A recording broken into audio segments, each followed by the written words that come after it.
So here we are at Hyde Restaurant Green Park in London with Chef Patron, Michelin star chef in fact, Ollie Dabbous.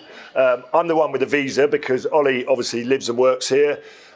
Tins obviously has just come over from Buckingham Palace, but I'm only a short walk. I'm on day release and my visa expires in a few hours. But it's great to be here, Ollie. Welcome. I mean, obviously this is a superb restaurant. How long have you been here? So I've been here 4 years now. You are now going to take over as our official chef at Twickenham for the Green Room. You've obviously been you've been to Twickenham. You're a big rugby fan. How much are you looking forward to that?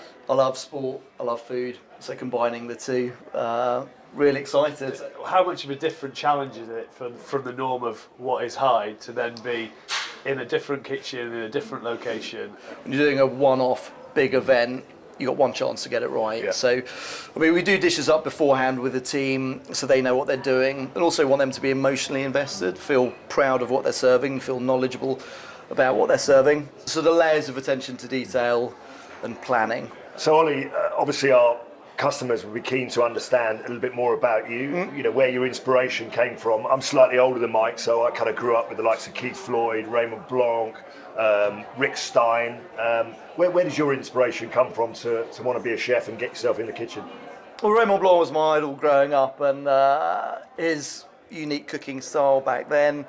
So I applied for a job there on my 20th birthday, and then worked there, covered every section, never went to catering college, just started at the bottom as a grunt in his kitchen, worked my way up, and then 10 years later he invested in my first restaurant. So that was a nice little turnaround, and I got into cooking just I love to eat. I love food, and I think that's the main reason to become a chef. You love food. I worked at Le Manoir from 2000 to 2004, and the one time we were allowed a TV in the kitchen was watching you guys in 2003. We're prepping for Saturday lunch service, but Raymond Blanc, RB, he's a big rugby fan, so we were allowed for a brief little 2-hour window. Should have been a bit less than that, but... Well, I was going to say that the semi-final against France would have been probably even more exciting for Raymond until it was very clear that France weren't going to win, really. It's a job. They did the wrong thing, didn't they? They tried to wind you up. Well, yeah, well, they did. Never do that. They did. And we've obviously eaten at Hyde before. The food here is superb. I mean, what elements of what you do here at Hyde will you be able to bring across to Twickenham, and what might you not be able to bring across? Because you can't necessarily move everything across there. And yeah, I think the main thing will be that, I guess the signature of my flavours, that purity of flavour, the balance, the finesse.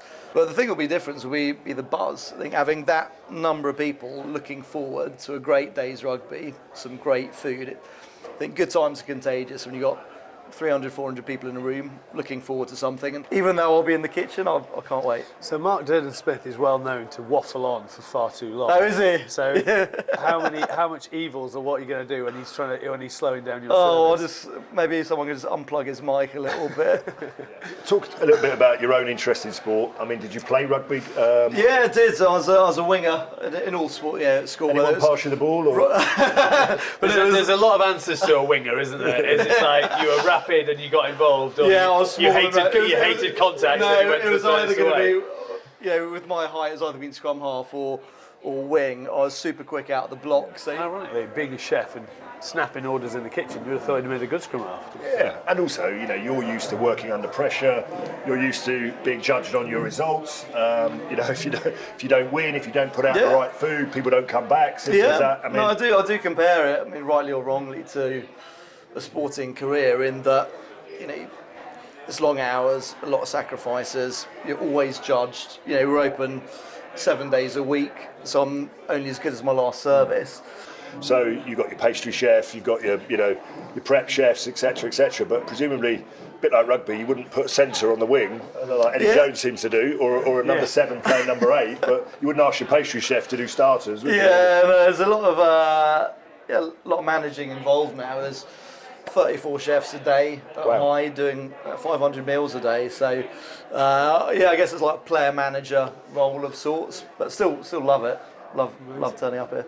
Ollie, it's fantastic to have you on board with the Green Room. Our clients are going to enjoy their first-class food. Cheers, Mike. Really looking forward to cooking there in person. I would just like to thank everyone at the Green Room, all our clients. Look forward to coming down and seeing you. The food is going up a notch. Can't wait to see you at the next one.